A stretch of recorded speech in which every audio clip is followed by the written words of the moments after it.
there. Welcome to Studio 5. We've got a great lineup in this very first show of 2026. Here's the rundown. A new year and a new chapter for Up Entertainment as its founder and CEO exits the network. It's certainly an emotional moment for you. You know, I've thought about it a lot. Might have been making hits, flow still legit, and I know that. Get the inspirational story behind rapper Derek Minor's decision to fire an artist who's now following in his footsteps. I believe as mentors, our job is not to compete with people that are coming behind us. And Victory Boyd talks a new year and new music. This album is called Confessions of a Lonely Girl, inspired by the journey of my love life. We're excited to share those stories, but right now we need to jumpstart our weekly countdown of the 5 big headlines in uplifting entertainment. At number 5. Set, and action. A first look behind the scenes of I Can Only Imagine 2 before it reaches theaters next month. Camera, turn, go.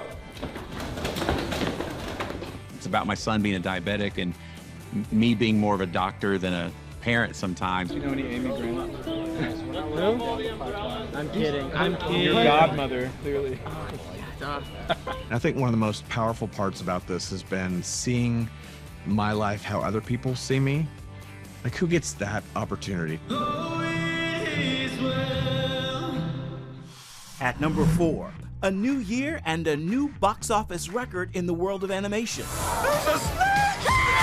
Zootopia 2 has officially become Walt Disney Animation's highest-grossing film, making $1.46 billion at the global box office, beating out Frozen 2, which has held the record since 2019. More great stories in the countdown are coming up. We turn now to the new year and big changes in the uplifting entertainment world. The founder and longtime leader of the Up Entertainment brand, Charley Humbard, is stepping away from the Faith Forward network, known for its original films and series.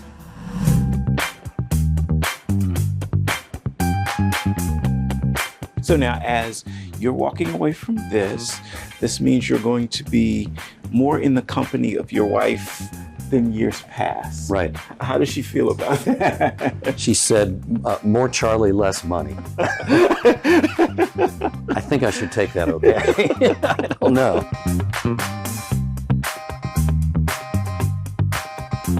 What's the prayer now? I imagine there's something you're fervently asking God for in this phase. What's the prayer? I think probably in this phase of life it is wisdom, always, discerning wisdom. I think that the other thing I will focus on is just, allowing me to be still and listen. Sitting here today, you're about to say goodbye to something you created. How's that feel? It's certainly an emotional moment for you. I've thought about it a lot.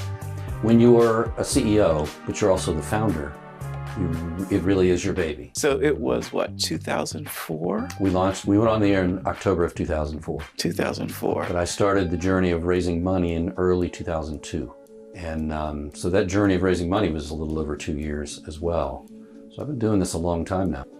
Let's go back to the beginning, if you will, so people understand your faith connection. Mm-hmm. You're the son of the very first televangelist, correct? That's right. I go way back to that. Dad started on TV in the 50s. He was in radio in the 40s. I had the opportunity to grow up and learn so much watching Dad as a great example of how to live it and really how to speak to people and, spread the important message. How would you say this industry's landscape has changed through your eyes over the years? We go back to 2004. Here we sit, 2025, 2026, really. How's it changed? I think it's how hasn't it changed, right? I started in the cable industry in the 80s. So right after HBO got launched, that was the first cable channel. And I've lived literally through this business cycle of the rise and now kind of the fall of linear cable.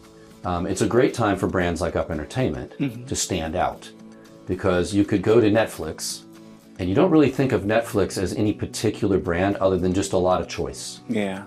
But I think it's a great time for brands like Up that stand for something to stand out. Take me back to the beginning. You start in a basement. How many employees versus where we sit today? How big are we? How small were we? We had probably, at the time we launched, about 12 to 15 employees. Maybe 3 of them were part-time.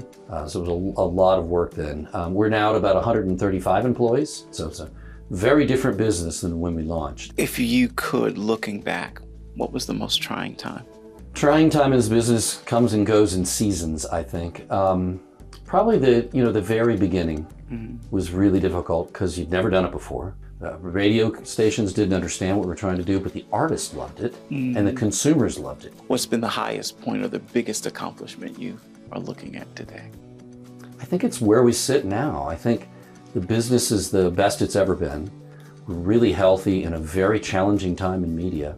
So it's a world-class service, but represents, content based in faith and family. How have you maintained that value, that faith, family, in an age where anything goes in media now? You, as a business leader, keep your focus on your purpose. And we believe here that quality entertainment with characters with character, right, can have an impact on people's hearts and change our world. We wish Charley every blessing in this new chapter. He has certainly left Up on the upward swing, and we're going to hear more from him in just a little bit. Still ahead, rapper and recording artist Derek Minor joins us with a look at his role as a music mentor. That's what all of our ancestors, that's what all the saints have done. Like, we're able to go back and read the Bible from people that have bled and died for the gospel to lift us up. At number 3. The tracks are made, the songs are ready. Let's take it from the top. The very first look at the highly anticipated biopic on the King of Pop's life and legacy, coming to theaters in April. Q, can you lower the lights for me, please? Okay, but remember, in here, keep those feet still, my man.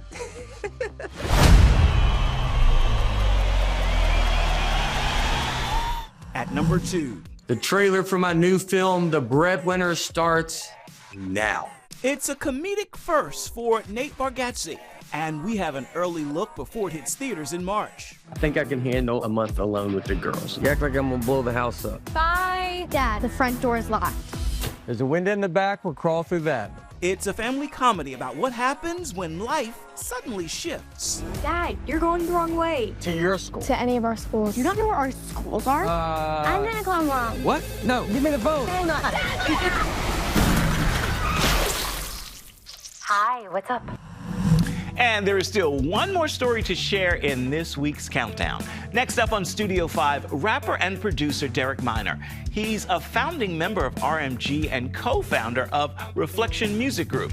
We fired a few questions at him and rapper Cannon at a music red carpet. We talked about his music and the inspirational story behind his decision to fire a manager who's now a fellow hip-hop artist. God did, so watch the way you approach it. Smack the taste out your mouth, did think that you had gold. Okay, stick them on like a Moses, leading to see your people ain't no spitting. So there's something on my mind, I push a like a new diamond, so then I've been in. What made you guys work together on this latest project? Well, so Cannon is pretty much from the beginning of our careers, we've been working together. So we worked on this album actually for 6 years because and we worked on the album until the album started working on us. You know what I'm saying? I don't think you could survive in the jungle. I was raised, they ain't racist, but they got a lot of. And I think that the thing is, when you're doing life with somebody, when you're brothers and actually family, the art takes care of itself. And I think that that's what it is. Like with me and him, like it's more than art. It's a message. Like it's like from our family to your family. Really thought they had us, now we fading back to our blackness. Got them fired up, I done finally realized, can it never match us? You said it perfectly. This is my brother. You know what I'm saying? So if I'm gonna put something together that is so passionate for me, so it's close to my heart, I'm gonna do it with somebody who's close to my heart. You know what I'm saying? And so, yeah, man, we wanted to make sure people get a project that we put everything into. You know what I'm saying? But to do that, we had to come to a point where it's like, all right, God, you got to do all your work with us.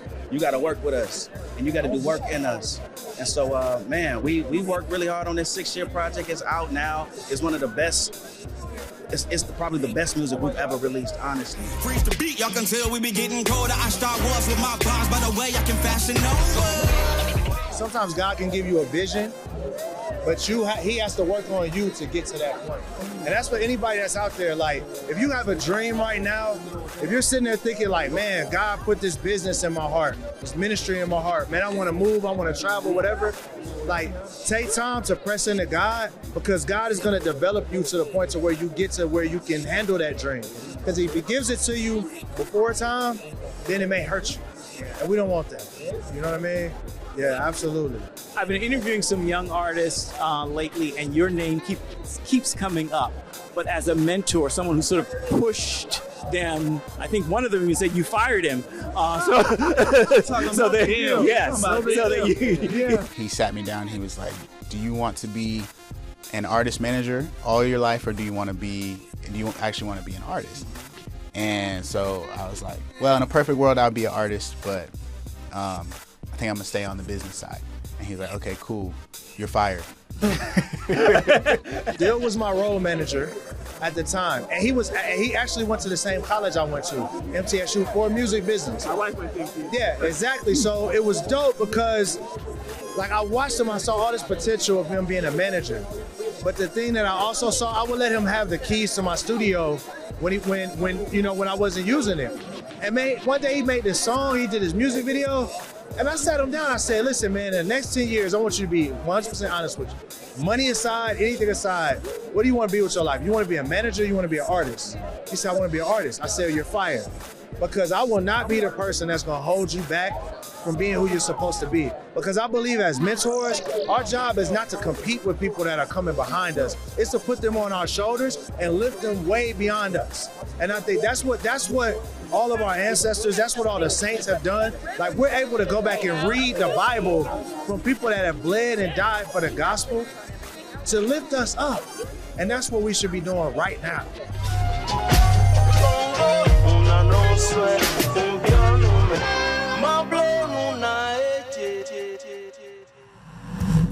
Derek Minor and Cannon's latest album, Vigilante, is available wherever you purchase or stream your listening material. We've reached now a special moment in the show. It's time for this week's Studio 5 Snapshot. We pause to remember Michael Reagan. He's the son of former President Ronald Reagan and his first wife, actress Jane Wyman. Michael followed in his parents' footsteps and became an actor early in his career. He went on to build a syndicated radio show and to write several books. Reagan died Sunday in Los Angeles, surrounded by his family. He was 80 years old. And that's a look at this week's Studio 5 Snapshot. And still ahead, Victory Boyd is sharing new music for the new year. This album is called Confessions of a Lonely Girl, and it's inspired by the journey of my love life. Welcome back to Studio 5. Here's a look now at the #1 story in the world of uplifting entertainment for this week. At number 1.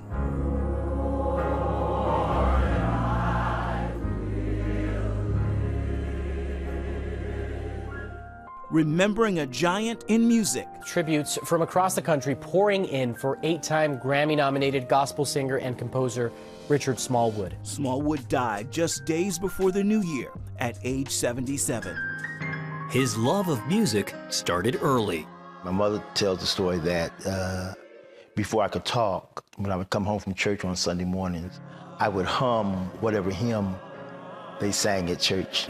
From a small kids choir to his current group, Vision, Smallwood's career includes a Grammy, multiple Dove and Stellar Awards, and a place in the Gospel Music Hall of Fame. I had no idea just sharing my story would encourage others. When they see someone who has been successful in some kind of way, talk about the stuff they had to get through to get to that point, that encourages them to say, well, if they can make it, I can. Richard Smallwood will be laid to rest January 24th.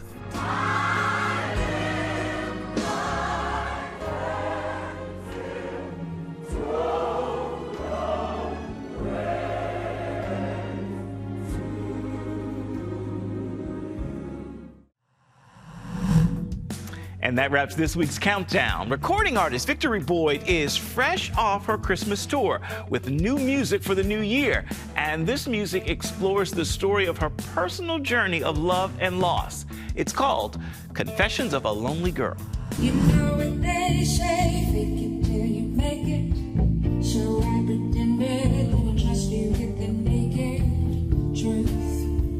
Did I trust that you would still choose me if you really knew me? So we are at the close of 2025. What are you looking back and remembering? And what are you looking forward to as we move into 2026? That's a great question. This year, I had tremendous personal growth, and I'm really proud of myself for giving myself that opportunity to focus and invest in not just myself commercially, but personally, and seeing how far I've come in just 12 months. So that's what I'm really proud of. And I'm looking forward to continuing that next year. But I think that because of how much I've invested in myself personally, that I'll be able to handle more on the commercial side. I've got a new album coming out at the top of the year next year. Nice. And so, yeah. What can you share? Yeah. So it really has to do with my my personal growth. This album is called Confessions of a Lonely Girl, and it's inspired by the journey of my love life and how the Lord, He's not just the answer to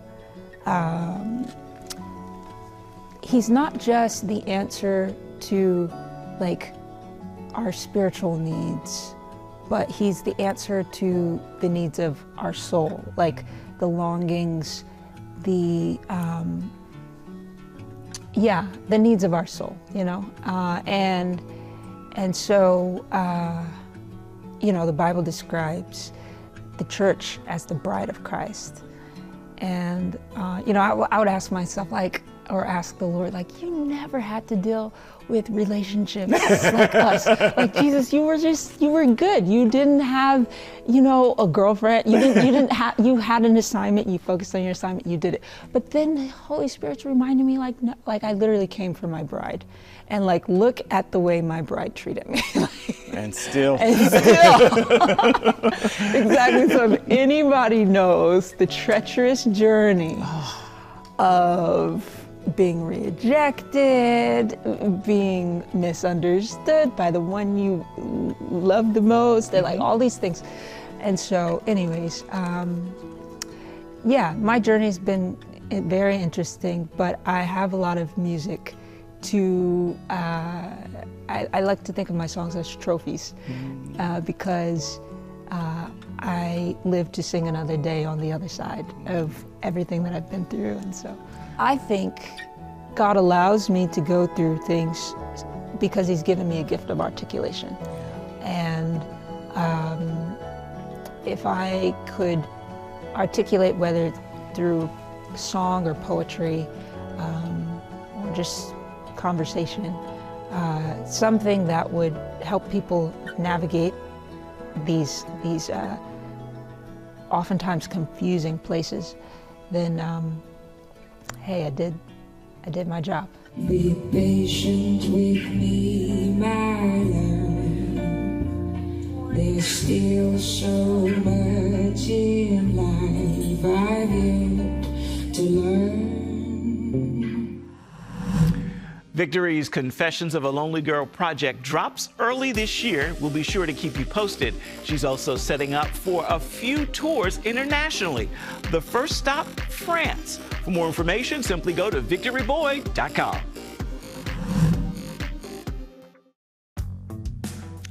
And welcome back to Studio 5. As you know, music helps us to bring you this show each and every week, and this week's soundtrack comes from Joel Barnes. Take a listen, and you'll hear why his single, Grief, Joy, and Gratitude, is what's playing in my ear this week. I'm still gonna bless the son of suffering, Lord of hosts. I know you're welcome in